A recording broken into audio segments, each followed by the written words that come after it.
Good morning, guys, whatever time I find you at. Obviously, a lot has changed over the last few weeks or a couple of weeks. I don't even know. Days are meshing together at this point. Have you guys seen the news? There's a lot going on. But anyway, so I wanted to record a little screencast for you guys to go over the federal bureaucracy, since that's one of the chapters that we didn't read.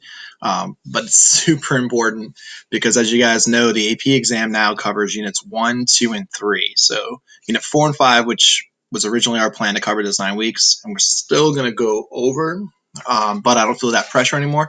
Units 1, 2, and 3 are going to be the core of the AP exam this year. As you guys probably saw my updates, a College Board has released that it'll be a strictly FRQ exam in 45 minutes online, which means by definition, it's implied that that's open book because they can't in any way regulate what kind of security measures you guys take at home. So, which means it's going to be probably extremely skill driven. And we'll talk more, do some reviews on FRQs, but we have to assume that means there's no multiple choice. They're going to actually release this Friday the specific details for each exam, and we'll see what happens then. We can talk about updates at that point. Again, just kind of quick overview. You guys probably checked all my announcements. You saw my modules. You see how this is all going to be structured. And we could talk more about that later. But basically, I just wanted to use this moment to kind of go over what the federal bureaucracy is, talk about that a little bit. Just a heads up, whenever I do these kind of things, whether it be the web quest that we'll do later in the week or doing a screencast, I have a bird that's a love bird. Her name is Marley. She got a little attitude problem, so you might hear from her. I have dogs, like many of you guys, who I may have to awkwardly pause at some point. But my dogs, I'm sure, like many of you guys can attest to, are extremely happy with this whole quarantine social distancing situation. And they're going to go through full blown depression when we go back to normalcy. My cats really don't care. I think they ignore me just the same. So, anywho, so you guys all know federal bureaucracy is basically our executive branch, right? So, we know that we talked about Congress already extensively. We're going to talk about the courts a little bit this week. In fact, a lot of it this week. But the executive branch obviously consists of the president, his formal and informal powers. But really, everything that falls under the president is what we call the executive branch, and that's your federal bureaucracy. So these are numerous agencies that basically take laws that Congress passes, that the president signs, and then they make them real for you and I. Because at the end of the day, a law is just a piece of paper, right? That's all it is. So ultimately, they have to then implement that, and we're going to talk about that a little bit, and apply that to average people and make it real. So sometimes Congress intends for something to happen. The president then enforces it through his executive branch and different agencies. And sometimes the end result of that law might turn out a little bit differently than what was originally intended because there are numerous people, as you guys can see, that are involved in this process, depending on what the law is. So, hold on real quick. All right, doggy invasion number 1, 2 minutes in. Let's go. But anywho, so when you guys look at this, these are all your executive departments, right? And each one of these departments is headed up by a secretary, or in the case of the Department of Justice, that's your attorney general. And they all serve in what's called the cabinet. So not to insult your intelligence, but just quickly, that's a big piece, right? So the president meets with his cabinet, periodically. He advises them as to how he wants them to implement his policy, gets feedback as to how their agencies are going and what their needs are. And basically, the heads of these agencies are politicians, right? They're individuals who serve at the pleasure of the president. They have to be nominated by the president. They have to be confirmed by the Senate. So the Senate has that advise and consent role here. And that's one of the roles that Congress can use, one of the ways that Congress can try to control these bureaucracies in some way. Then you have all these independent agencies, which could be either an independent executive agency or a government corporation, which these do not serve in the cabinet. That's what makes them independent. But they also are not, the heads of them are nominated by the president, they're confirmed by the Senate, they're funded by Congress, right? So all of these are various agencies that work in our bureaucratic agencies, and bureaucratic, and all of them implement policy, right? They all take laws that Congress passes, and they all have to try to somehow affect that and make that real for you and I. So the president has, a significant amount of power sometimes in terms of directing this. We talked about that as the chief executive role and how the president of the United States sometimes can issue executive orders, right? And he can direct these agencies how he wants them to or not implement a particular policy in the manner in which he wants it done. And that's a way he can get some of his his own agenda and his own, policy ideology in there and try to affect that. In fact, this happened this week. So this week, it wasn't an executive order per se, but we saw an actual sign-in statement. And if you guys remember, our president, a mortgage. So the president of the United States can either sign a law, he can veto a law, he can pocket veto, he can no longer line item veto. Remember we talked about that. But he can sign a statement, sign a law, or he can veto it.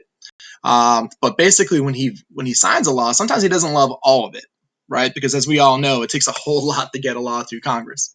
So sometimes the bill that gets to the president isn't necessarily going to be 100% satisfactory to that president's ideology and viewpoint, right? So the president has a couple options. One, you can just veto the whole thing, which means you kill everything for maybe the one piece that you don't like. Sign the whole thing and accept the parts that you don't like, or you can also sign what's called a sign-in statement. And the president, at the end of his bill, can then sign and to give some direction as to what his intentions are or aspects of it that he's going to implement in a certain way. So in this case, this week, you guys may have heard, there was a $2 trillion, that's a lot of money, a $2 trillion relief bill. And many of you guys probably know this because your parents would be getting relief checks in April. But a bigger portion of this was actually some assistance and stimulus to various corporations. And the reason that this was held up in Congress, there was a lot of reasons. But one of the big reasons is Democrats were really pushing to try to have some kind of what they call oversight, where the manner in which these loans were given out to individual companies, Congress wanted to have some say as to how these loans were being given out. They're really concerned with a lot of things. They were concerned with, for instance, corporations doing stock buybacks to try to, enhance their value, using it for corporate bonuses. Because in 2009, some of that did happen when they did the bailout following the recession. So they were concerned with, all right, so are these corporations just going to absorb all these funds that we have to give these corporations to avoid a recession, hopefully, and try to keep them in business and keep these jobs flowing? On the same token, want to have some say as to how this money is distributed. So they wrote that into the law. And they came up with what's called a special inspector general. So that person's going to review and investigate any kind of loan decisions made by the Treasury Secretary as part of this. And Trump was not very happy with this. So he signed a sign-in statement right after signing the bill. In fact, this just happened. So this was on the 27th. Today's the 30th. So this just happened. And he basically articulated that he thought this was a violation of the separation of powers. Look, I do not understand. My administration will not treat this provision as permitting the Inspector General to issue reports to Congress without the presidential supervision required by Article 2. Right? So he was upset with the fact that there was this oversight that was involved in this. He felt that his Treasury Secretary should be able to make that decision. And he actually said, hey, these provisions are impermissible forms of congressional aggrandizement with respect to execution of the laws. So he's talking about his chief executive function and that Congress doesn't have any right when it comes to this. They wrote the law, now it's his right to implement the law how he sees fit. So he kind of sees this to some extent as a congressional overreach, right? So you got a little separation of powers issue here. The reason I brought this up is this is interesting because this is the president saying, I'm basically going to implement this in my manner, and I may or may not abide by this particular portion, and that's kind of interesting. So we'll see as we go forward, as these loans get distributed to various corporations and companies, if there's some clash in there. And I guarantee, going forward, if this continues to be the economic crisis as some are predicting, we may see further bills and further clashes between the president and Congress. But that's an example. Right? He's a chief executive. He's in charge of the bureaucracy. He implements laws, which means makes them real. And sometimes he can direct his agencies to implement them the way he wants it. So Congress wrote this law. He signed a law. He didn't veto it. He can't line item veto a portion, which, of course, if he had the ability, he probably would have. Instead, he says, look, I'm going to sign it, but I'm going to implement it the way that I feel. And you might see back and forth clashes, between Congress and the president. So interesting stuff, something to look up. So just a heads up. All right, I'm not going to stay here on this with this boring page up in front of you. I just wanted to show you guys executive branch. I like this graphic, super simple. And you see all these agencies, and these are your cabinet, independent agencies, all the single agencies. I know it's pretty bad. So you have some of these, again, are independent regulatory agencies that regulate private industry. Some of these are government corporations like the post office, which is part of the U.S. government, government employees, which why isn't the government shut down? Sometimes that could shut down. But they're not part of the cabinet, right? Then you got independent agencies, which like NASA, the CIA, National Science Foundation, right? So these are going to be your independent agencies that report to the president for sure, but they don't serve in the cabinet. Anyway, I'm not a big fan of using PowerPoints, but you guys didn't read this chapter, so if you didn't, I would definitely, obviously, I didn't ask you to, but it would not hurt to go back and look over it, because now that there's only 3 units on this exam, that means there's going to be a higher concentration of the content from these units, and this is part of the unit, right? So this is something I was originally going to just forego, but something you guys need to look at. So what I want to do just quickly to sum up this, I'll post this for you guys too. It's basically, to be honest, your chapters, your book gives us these PowerPoints. Not a big fan of using these, but basically they're a summary of your chapter.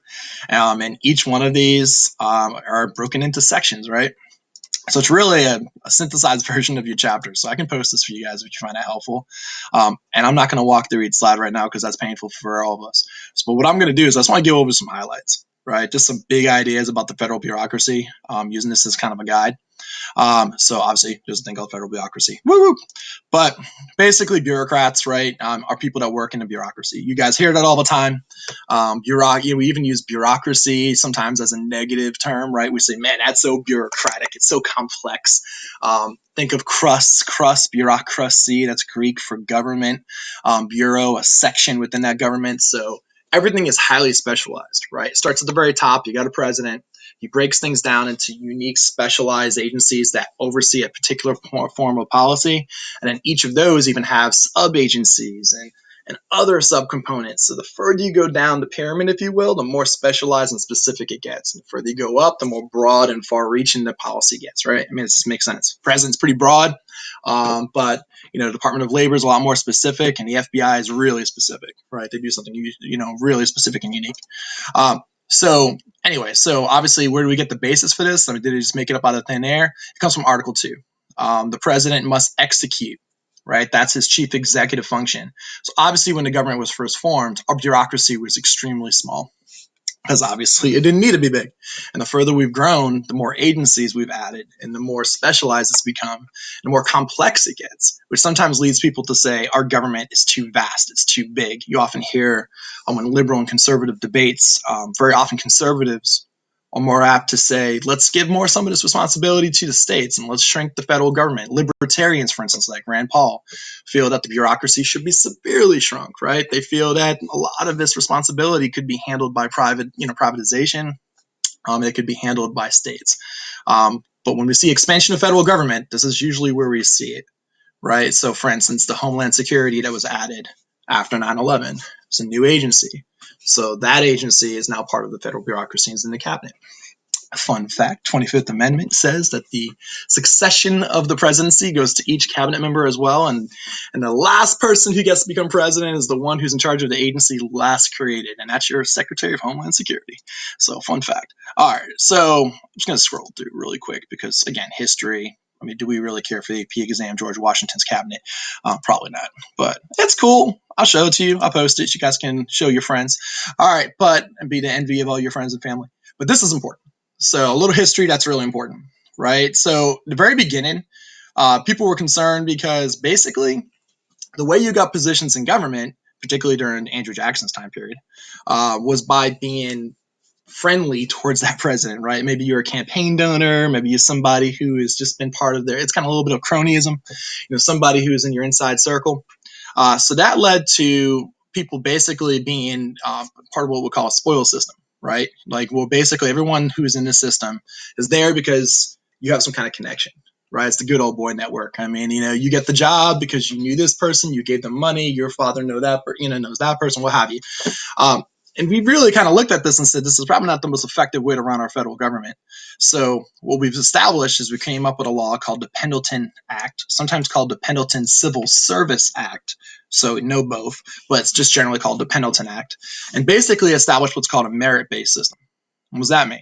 Well, it means that to get into government and be part of this federal bureaucracy, this vast bureaucracy we just talked about, you have to be based on your ability, right? So you often, if you guys want to become part of the federal government one day, your parents may very well work for the federal government right here in Seminole County because it's vast, right? But basically, you can take a test. There's a group called the Office of Personnel Management, the OPM, because we love acronyms and Gov. And they oversee a lot of what we call these bureaucrats. and you take a test and you can get placed. So, for instance, if you want to work for the Department of State, you want to work in an embassy abroad, you can take the Foreign Service test, and the Department of State will place you in an embassy or in some type of foreign service based on your abilities. Your pay is driven not by who you know and how much they like you, but it's driven by the fact that what's your education, what are your qualifications, right? How much experience do you have, years of experience? And we call these people civil servants. The civil service, kind of like China, right? World history had this civil service system. So I'm a civil servant at a state level, right? My pay is driven not by how much my principal likes me or doesn't like me. It's driven by how much education I have. 10 PhDs, of course, right? Now, how much education do I have? Far from. How much education do I have? How long have I worked in this profession? How many years experience do I have? And that's pretty much it, right? So everybody who has the same amount of years teaching as I do, and everybody who has the same education level as I do gets paid the same amount. No matter how good or how much we work, no matter how hours we put in, we get the exact same amount. And that's called a civil service system. It's a merit-based system. It's to ensure some kind of objectivity and fairness across the system. It's called the Pendleton Civil Service Act. So the people that work in this system are called bureaucrats, and they're part of this, and they're civil servants that work for the federal government. The people at the very top. So when we looked at these, the people at the very top of all these agencies are politicians. So that creates a dynamic though, right? Because you got people that work in these agencies who basically just show up to work and they clock in every day, right? They do their thing. They've been maybe working there for 20, 30 years. They're government employees for life. You got other people who are just basically from maybe the private sector. You got people who maybe came in, they were politicians, and the president nominates them to head up these agencies. So, for instance, the Secretary of State, Mike Pompeo, and then there's a Deputy Secretary of State, and there's deputies, and deputies. So, all the way down the line. I mean, they have all of these specific criteria, and these individuals are all approved by the Senate, right? So, and they serve at the pleasure of the president, particularly his cabinet, right? So, at any point, he can fire anybody who's in charge of any of these agencies because they are there to implement his vision of his agenda. But the people that work in these agencies are part of that merit-based system, right? These are average, everyday workers in the government system. He cannot go and say, I'm going to fire the entire Department of State. So that was an issue, for instance, during impeachment. Some of these bureaucrats, civil servants, you probably heard about this, were coming forward and were testifying against him in the impeachment trial. During the House investigation, he couldn't fire them, right? I'm sure if they, like the Secretary of State, Mike Pompeo, highly unlikely, but were to testify against President Trump, he probably wouldn't want him to continue being his Secretary of State because you want some degree of loyalty there and you want some degree of somebody who supports you and your agenda. But he doesn't have a right to fire everybody in Department of State. He just can't do that. They're bureaucrats, right? So, and that gives them also some level of independence, right? That the president can try to direct them and try to guide them, but he can't get rid of their job necessarily. You can restructure things, but you can't get rid of themselves in that job they're in. So anyway, so this is called merit-based system. So that's kind of a big thing. Scrolling through structure. So like I said, there's 15 cabinet departments, right? Those are your executive agencies. They all require Senate confirmation. That's your top level bureaucrats. So those are people at the very, very top. And it's a complex web, right? There's a whole lot of people. This is kind of cool graph. It shows you how many people in 2014 is from your book were full-time employees in each agency. And as you can tell, look at you, little education, so cute. But you can see the priorities at a federal level and how many people work in these particular agencies. And you're looking at education going, man, why is education so low? Because remember, that's really a state issue. It's something that we give to states. But here's interesting. Ratio of expenditures means money spent. So the number of employees you have, but education is pretty high there, right? But your actual number of employees, how many people that we have working, you can look. Homeland Security is a pretty big thing at a federal level, right? Treasury, pretty big thing at the federal level. But you're going to see the Department of the Treasury, starting to dole out some of these loans for this bailout, for the stimuli. Veterans Affairs, right? They oversee also a lot of things, in terms of, for instance, like money and what have you, and distribution. Obviously, money, Treasury, you learn some things.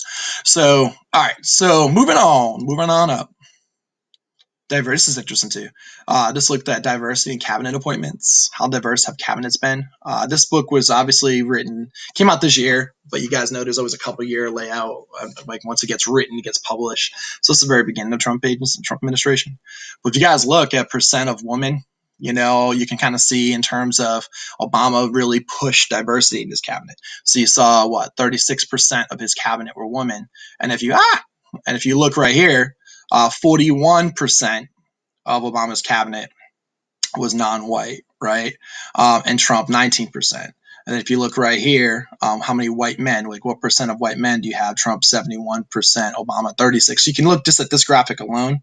You can see that, you know, Obama really strove to try to have a diverse cabinet. And that was a big priority for him. And Trump has had a little bit more of a whiter cabinet. But in and of itself, I mean, it's an interesting, you know, observation when you guys look at that. So all right, scrolling on down. Another thing you guys need to know, this is a biggie. If you guys are taking notes at all, which is advisable because you need this stuff, I would write down iron triangles and issue networks. So far, you got the Pendleton Civil Service Act. That's a big one. And then you got iron triangles and issue networks. So basically, let me use an iron triangle first because this makes more sense. So basically, any issue you have, I don't care what it is, if it's environmental, guns, whatever. Any issue you look at, there's some type of iron triangle because you have Congress writes laws, you know, APGOPO, Congress writes laws. You guys go, come on, Bars, we need that. And interest groups, which is something we'll talk about a little later this night, we explain how far we get. Interest groups basically try to motivate Congress and try to influence Congress to try to get those laws to match what their particular interest is, right? So if I'm the NRA, my interest is I want to make sure laws obviously respect the Second Amendment. I'm going to be really critical of any law that looks like it's in any way infringing on law-abiding gun owners. I'm going to have a big issue with any of those because I look for that slippery slope. If I'm an organization that fights for handgun control, if I'm an organization that fights for gun control, I'm going to be the opposite, right? So all of you remember pluralism. So all these groups are trying to influence Congress in various ways at the state and the federal level, but we're talking about federal right now. So they're trying to influence it. They're doing congressional testimony. Remember we did that whole simulation. Sorry, period one, where they do congressional testimony, provide expertise. Quite frankly, a lot of these interest groups are on a first name basis with members of Congress. There are lobbyists that work for them and people who work on K Street, which is Gucci Gulch. K Street's the name of the street. We call it Gucci Gulch because there's so many lobbyists that work there. I know that sounds like that's a joke, but it's a real thing. But these interest groups are basically trying to motivate Congress and to influence on behalf of their clients and the people they represent and the people that share their interests to try to get Congress to pass legislation that obviously matches their interests and their goal. And that's all that part of that policy agenda, right? They're trying to get everything on the agenda. They're trying to get things enacted. So they work hand in hand with Congress throughout the actual writing of legislation. So you got interest groups that motivate Congress, right? They testify before congressional campaigns, not congressional campaigns, congressional committees. They do campaign support. We call this electioneering, like engineering, but electioneering. They're trying to help get people elected that match their interests. They do that through PACs, and we'll talk about that, super PACs, and funding money to try to basically give in contributions. They even advocate to their base to which kind of people you should vote for and do like scorecards. We talked about the NRA that gives their members like an A through F rating on their Congress people. So you know who to vote and who not to vote for. So they're trying to get Congress to basically mirror their interests, right?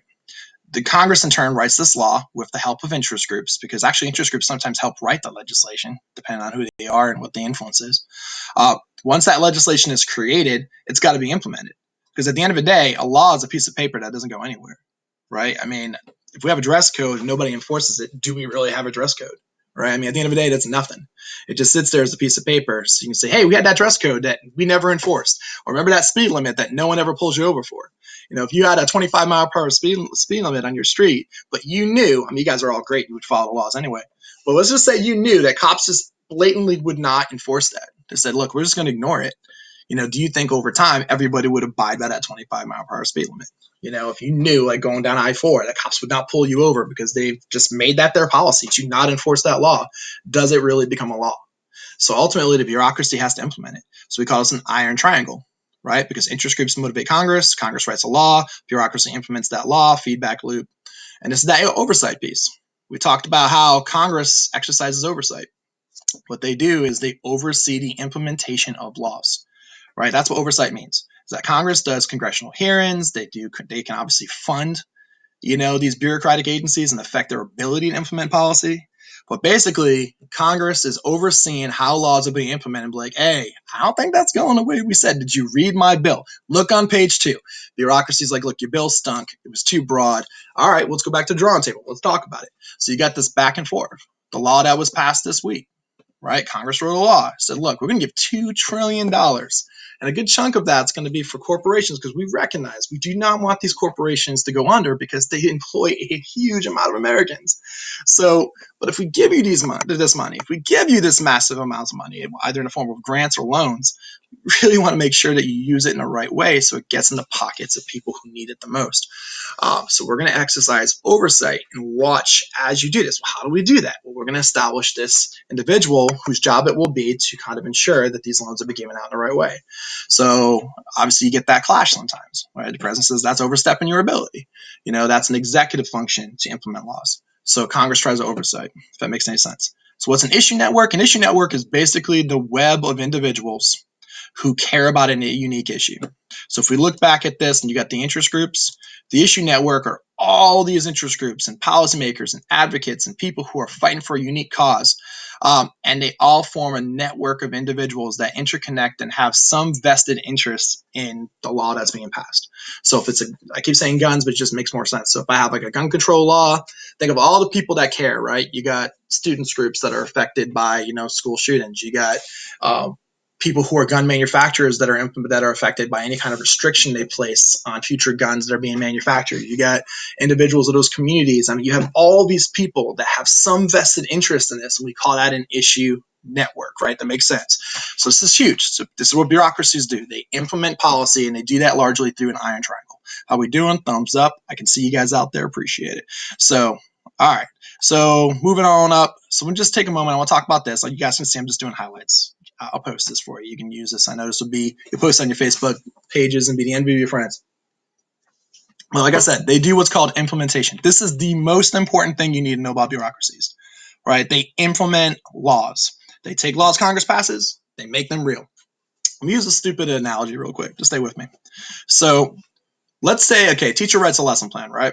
So they come up with something, they type it up, it looks fancy pants, right? It looks nice. Like, man, look at this lesson plan. But at the end of the day, it's just on paper, right? Or eCampus, distance learning. So you have this lesson plan that you have.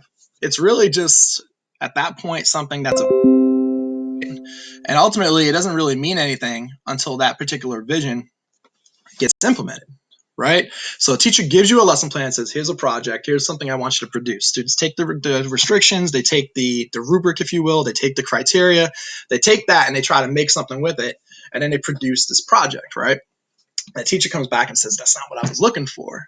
But that's what you told us to do. We followed the rubric. We looked at the restrictions. We looked at the criteria. We read all your instructions. We did everything to the letter of the law. But sometimes what you envision, because you write it out to try to hit the vast amount of people, think of a law you're writing. It's so broad, right? Like you write this law and you're like, man, I'm going to give $2 trillion in aid. What do we want? We want to help, obviously, businesses. We want to help people who are in struggling times right now. We want to help small businesses, but you guys know, when you pass this massive law, sometimes it doesn't always affect things the way you want it to be affected. So if I do this lesson plan, I roll it out and I go, all of a sudden people now start interpreting it for themselves and doing the best they can with what I wrote.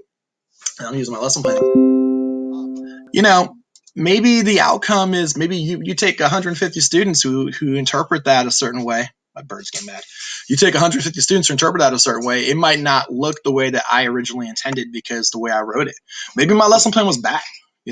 Maybe I didn't write specific enough detail. Maybe I didn't give you good enough examples. Right? My voice is cracked on through puberty. So maybe I didn't have all those things laid out for you. So there's a feedback loop. I pass a law, lesson plan. You implement the project. Bureaucracy, implementation, right? Trying to make it real. And then I go, that's not what I intended. So Congress goes, that law is not being implemented the way that we wanted it to be implemented. The teacher says, that is not what I wanted, but I get why you did what you did. So good teachers are going to take a step back and go, I'll tell you what, let's go back and do this again. I'm going to take my instructions. I'm going to reform them a little bit. I'm going to give you a different rubric. I'm going to give you feedback. You can resubmit this.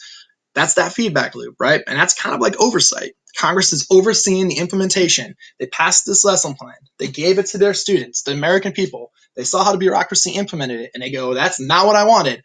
Let's go back to the drawing board, right? Let's look at this. So sometimes if you think about the vast bureaucracy and how many people work for it, it is massive. Do a quick Google search because I don't know, but there's a whole lot of people who work for the federal government. They use what's called discretion, right? So if I have this vast bureaucracy and all these people that work for these agencies, they're going to sometimes do things that they're going to read between the lines a little bit, and they're going to sometimes make individual decisions, and they have a lot of power sometimes in that respect, right, as to how that's going to particularly be implemented. And if you think of that over the course of the country, real quick, my bird's getting upset. Let me pause this. All right, my bird was doing a little screencast photo bomb, if you will, coming in here. But if you think about, I mean, he understands. I mean, she understands. She's all in on this. So if I got a federal bureaucracy that every single bureaucrat is going to, this guy's going to have to deal with her, sorry, and they're all going to use the discretion in their own way, that law might look a little different at the very end because ultimately you magnify that times how many people are using discretion. Sometimes we have what's called standard operating procedures where bureaucrats just do what they're told to do. They do X, Y, and Z. It's pretty simple. You implement it. Sometimes it's written to be, given some discretion. A good example of this we call, by the way, people who are bureaucrats that work in hand in hand with people and actually come in contact with individuals are called street level bureaucrats. Street level bureaucrats. A good example, a teacher is a street level bureaucrat. Another good example is a cop, right? So if that whole speed limit thing I told you about, if we had a 25-mile-per-hour speed limit, sometimes cops use discretion, right? The law says 25 miles an hour. So if somebody's doing 26, they're breaking the law. Cop has every right to pull you over at that point, right? You have no ground to stand on and say, well, officer, I was doing 26. It's 25. I mean, come on. He's going to say that's not the law. The law says 25, right? Anything over 25 is breaking the law. Well, maybe the cop uses a 5-mile-per-hour discretion, or maybe he says like at 27, 28, I'm going to pull you over. That's discretion. And if you think of that across this country, if all cops take a speed limit and then use discretion, then all of a sudden that speed limit changes meaning a little bit. And that sometimes is an issue that we have. It's not a problem. It just means that laws change from what their original vision is because it has to be implemented by a vast bureaucracy. Another thing bureaucracy does is they do what's called regulation, right? They regulate the private industry. So if you guys think about, for instance, great example right here, EPA, right? They regulate private industry to ensure they're not polluting. Well, obviously that's a significant function. We have the National Labor Relations Board that regulates labor relations in this country. We have the SEC, Securities and Exchange Commission. So kind of like think Wolf on Wall Street. Somebody on Wall Street's doing something illegal. SEC comes in. That's not a good day on Wall Street to see an SEC official in your office. Right? They're regulating to ensure that things are going the way they should be going. And we have they're sometimes called commissions. Right, so we have like the Federal Communications Commission, the FCC won't let me be, says Eminem. Y'all don't know about that, that's too old. But the Federal Communications Commission basically regulates the airwaves, right? So if you guys have ever seen the infamous example of Janet Jackson and Justin Timberlake, and during the Super Bowl halftime show, and he goes to pull off something for part of their act, and a lot more came off than what they expected, and little children at home are going, "Mommy, what's that?" And they're like putting their hands over their eyes, and they're like, "What is this?" So the FCC is regulating to make sure everything on the airwaves, like if you're talking on talk radio, to give a 30-second delay usually, so if somebody uses some expletive or what have you, they're also the ones who regulate the internet, right? So you guys heard about net neutrality. Right. So these commissioners are nominated by the president, they're confirmed by the Senate. They serve for a set amount of time. Interestingly enough, though, these are all independent regulatory agencies. So if you look back at this, they would fall into this zone right here, right? They're not part of the cabinet. So interesting thing about these guys right here is that they can actually pass their own laws. So, for instance, FCC issued its new direction for net neutrality. You guys remember that from a couple of years ago. They publish something. There's a period of time where they have a period of what's called public comments. You can actually go to DC. You can actually go to that particular commission's office, that place where they have their hearings, and you can actually publicly comment. Or a lot of them now have just gone online where you can comment online. In fact, they crashed a server during the FCC's net neutrality period because so many people commented. So, but my point is that they allow a period of comment, and after that period elapses, they can then decide to do what they want to do, and then it becomes law.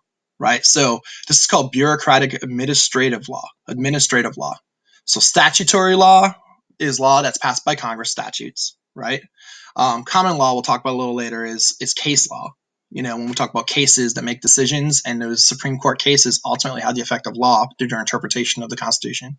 And then you have administrative law, which are regulations passed by the federal bureaucracy, particularly federal commissions. So again, FCC, the EPA, National Labor Relations Board, the SEC, Security Exchange Commission. So these guys are all part of that federal bureaucracy. They're meant to be independent. You got a Federal Election Commission, the FEC, which basically oversees our federal elections and ensures that we don't have inappropriate spending in federal campaigns. So you sometimes hear about federal FEC violations. It means that you spent money in an inappropriate, illegal way in terms of your campaign, right? So they're all regulatory commissions. They're all part of the federal government. And another thing they do is they adjudicate, which sometimes they act as a court to settle disputes between parties. So sometimes you might see that. Another thing to write down really quick. So just in sum real quick. So let me stop. In sum, what does bureaucracy do? They implement policy, right? That's something they do. They take laws that are passed by Congress, they make them real. I know I belabored that. They do that in a few different ways. One is they implement it with discretion, which means sometimes they use their own individual, and they're given that discretion. Sometimes the law intends for them to use discretion, like a cop who has that individual discretion when it comes to a speed limit. But that sometimes changes the actual law when you magnify that times the whole country, right? And all these bureaucrats.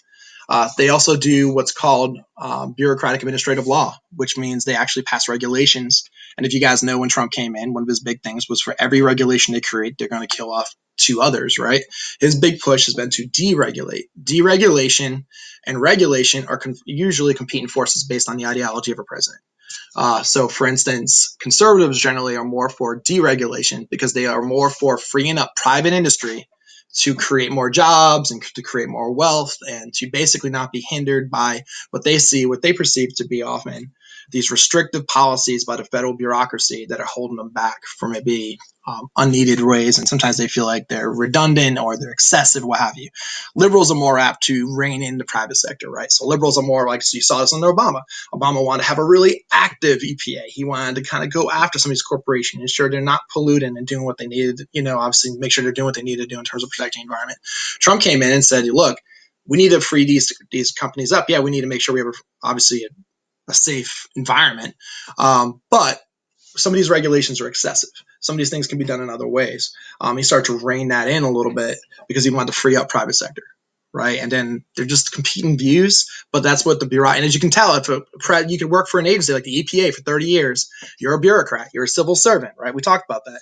Here comes President Trump, and you had President Obama previously. Previous to him, you've had other presidents and all these different cabinet secretaries, and then and that's not a cabinet post, but all these different directors of the EPA who have come forward and have, obviously changed their views. They've come in and said, we're going to do things differently. And you're like, okay, you get a little whiplash, right? Like, I'm just going to go and do my job. You guys just do your thing at your political level. I'm going to go do my job because you don't even know what my name is. And I'm going to go over here and do my thing, right? And sometimes that creates some level of sabotage where all of these bureaucrats at the bottom are kind of doing their own thing sometimes and maybe indirectly undermining their heads because that's a competing force. It's almost like you're trying, as a president and as a secretary of a cabinet or as a director of a particular commission, you're trying to almost steer this massive ship. Like, think of it like the Titanic. Like, turning is on a dime is not its thing, right? It's slow to turn. And in that 4 years or 8 years as a president, you're trying to turn the government towards a direction you want to turn it in. But remember, the last president was doing the same thing. And the people who are on that ship have been there all along, right? They're like, we got new captains. We're going right now. All right, we were going left before. So where are we going? And sometimes that creates some issues. So that's kind of big. So anyway, so went on a big deal with this, but I mean, just in terms of what the bureaucracy does, what it is, I mean, that's kind of a huge thing. One last piece I do want to end on real quick, guys, this is big, is what are checks in the bureaucracy? Because this unit's actually called interactions between branches, right? So how can anyone control the federal bureaucracy? What can they possibly do to kind of rein it in, right? And we've already talked about some of this. The president can nominate somebody to head a cabinet agency. The president can nominate somebody to be in charge of these different independent agencies. The president can do that, and then Congress can weigh in because they have to confirm the president's nominations. And that's called advise and consent, right? So Article 1 powers of Congress, they get to, and particularly the Senate, because not the House doesn't have any say in this. So U.S. Senate gets to confirm these particular members. So let's say if Pompeo tomorrow would say, I'm out, I'm going to spend more time with my family, I'm going to resign as Department of State. Well, President Trump will then nominate somebody to be Secretary of State, who in turn will have to be then go through a confirmation hearing via that appropriate agency in the Senate, standing committee. They'll go through a confirmation hearing. Then they'll go to the full floor of the Senate. now be voted on, right? So the Senate has a say. So the people have some indirect say as to who the people are that will be directing these agencies. So that's one obvious way you can control them, right? But that's obviously really indirect. I mean, even they sometimes lack the authority and sometimes the wherewithal to control the entire agency for the duration of time they're there. So what else can happen? Well, Congress can have some effect. Let's see if this has this real quick. Yeah. So Congress has effect. It can do what we already talked about, oversight, right? So Congress can oversee how that's being implemented. The teacher that's overseeing how that lesson plan's going, right? They can hold congressional hearings. Plus, Congress can then maybe even have checks written into the law that say checks not money, but checks as in like, hey, you got to look here. But basically having limitations on the way something is, and then they have to go back to Congress for further authority. And that's what happened here. Congress then gave this $2 trillion check, right, to the executive branch and said, please implement this, make this happen. But we don't trust that certain corporations aren't going to take advantage of this. So we want to make sure that we have some say as to how this money is being spent. And that's where that conflict right now is happening. But that's called congressional oversight, right? So you're going to see Congress right now flex this muscle saying, look, you got to listen to us. You got the president saying, look, you don't have those muscles to flex. Like, that's not your power. So you got that back and forth. So that's huge. You can also affect bureaucracy simply by just not paying for it because you got the power to Louis Vuitton, right? Congress has the power to purse. So if Congress decides that it doesn't want to fund a particular agency or fund a particular direction or sub-agency, or, I mean, it can punish them by defunding the agency. Whatever they want to do, they have some effect on it. So those are three ways you can really control the bureaucracy. One, president can nominate people for the head of those particular positions. Two, Congress can exercise oversight by basically looking over as to how things are being implemented and giving feedback. How does that feedback happen? They can hold congressional hearings. Heck, they can go back and rewrite the law. So let's say if the bureaucracy goes, we're doing what you told us to do, right? And we're doing X, Y, and Z because that's what the law says, X, Y, and Z. And we're trying to do the best we can with what you gave us. And Congress will be like, you know what? You got a good point. That was a bad law. Our bad. And they can go back and re-specify, hold their own congressional hearings, redraft the new law, modify the previous law, what have you, right? And then ultimately that then changes the way that that law is going to be implemented because bureaucracy can only do what it's being told to do, and it's only being told to do through a law that's passed through Congress and implemented by the president. But now president can sometimes change that law in the way it's being implemented, as we just saw, and using executive orders to direct these agencies and maybe signing statements we just saw, or just in any other indirect or direct way, notifying his agencies how he specifically wants them to implement a particular piece of law. And sometimes that changes the meaning of law too, and that creates congressional presidential conflicts, right? Because Congress is like, that's not what we wrote. And the president says, well, that's not your power because you gave me the law. Now it's in my zone of influence, right? Stay in your lane. You wrote the law? Cool. Thank you for your law. Now I'm going to implement the law the way I see fit. And then Congress is going to come back and say, but we're the people and you're just one person. Now, of course, they have millions of people to work in the agencies, but the presidency, the executive branch, and you're going to get that clash, right? So you also have the GAO, the Government Accounting Office, which actually does some oversight itself. It's a congressional agency. It's nonpartisan, and it basically publishes reports. It monitors and publishes reports on how things are going in the government and provides those reports available to Congress and congressional members to do as they see fit with it. So they'll come back just like the CBO, the Congressional Budget Office, publishes reports as to how they project a particular law to affect the economy, how they project certain spending guidelines. They are nonpartisan. They work for Congress. They're an agency that just exercises oversight, but they have no enforcement ability. They just basically publish opinions and reports for Congress to then use that information to make laws. So I don't know if this made any sense. Probably a little long. Hope this made sense. I really miss you guys. I do. I know many of you guys are probably really enjoying this new schedule. Let's be honest. I mean, you get to sleep in a little bit. Your dogs probably love life. Your parents are probably, going a little crazy because they're probably trying to work at home right now. They may even be listening to me right now going, who is this guy? I'm so sorry you have to deal with this on a daily basis. But in any case, I'm hoping this made a little sense. I'm definitely going to do more of these. I would like to host a class this week. I publish information about that on eCampus so we can go over to judiciary. All right, guys. Thank you.